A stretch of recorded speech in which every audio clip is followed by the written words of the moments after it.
नमस्कार दोस्तों, आप लोग कैसे हैं। उम्मीद है कि आप लोग ठीक ही होंगे।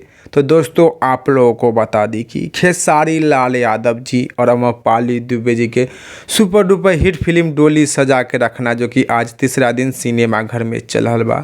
तो खेसारी लाल यादव जी और अमरपाली दुबे जी के सुपर डुपर हिट फिल्म डोली सजा के रखना, जो कि दूसरा दिन कितना कमाई कैले बा, चलिए जानते हैं इस वीडियो के माध्यम से। तो उससे पहले आप लोगों को बता दी कि खेसारी लाल यादव जी और अमरपाली दुबे जी की फिल्म डोली सजा के रखना के दर्शक लोग बहुत ही ज़्यादा प्यार दुलार दे रहा बानी। तो अगर आप लोग अभी तक खेसारी लाल यादव जी और अमरपाली दुबे जी के सुपर डुपर हिट फिल्म डोली सजा के रखना के नहीं देखे हैं, तो आप लोग भी जाइए अपना निजी सिनेमा घर में और देखिए, और देखकर नीचे कमेंट बॉक्स में बताइए कि आप लोगों को देखने में कैसा लगा।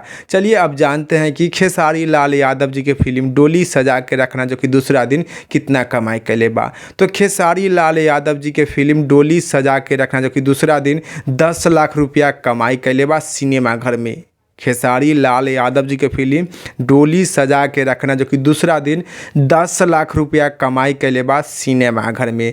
खेसारी लाल यादव जी के फिल्म डोली सजा के रखना, जो कि फुल्ली पारिवारिक फिल्म बा, अश्लीलता से बच कर बा। आप लोग पूरा परिवार एक साथ सिनेमा घर में जाकर खेसारी लाल यादव जी और अमरपाली दुबे जी के सुपर डुपर हिट फिल्म डोली सजा के रखना के देख सकते हैं। तो आप लोग भी जाइए, देखिए और देखकर मजा उठाइए। चलिए इस वीडियो में इतने, फिर मिलेंगे अगले वीडियो में। जय हिंद, जय भोजपुरी।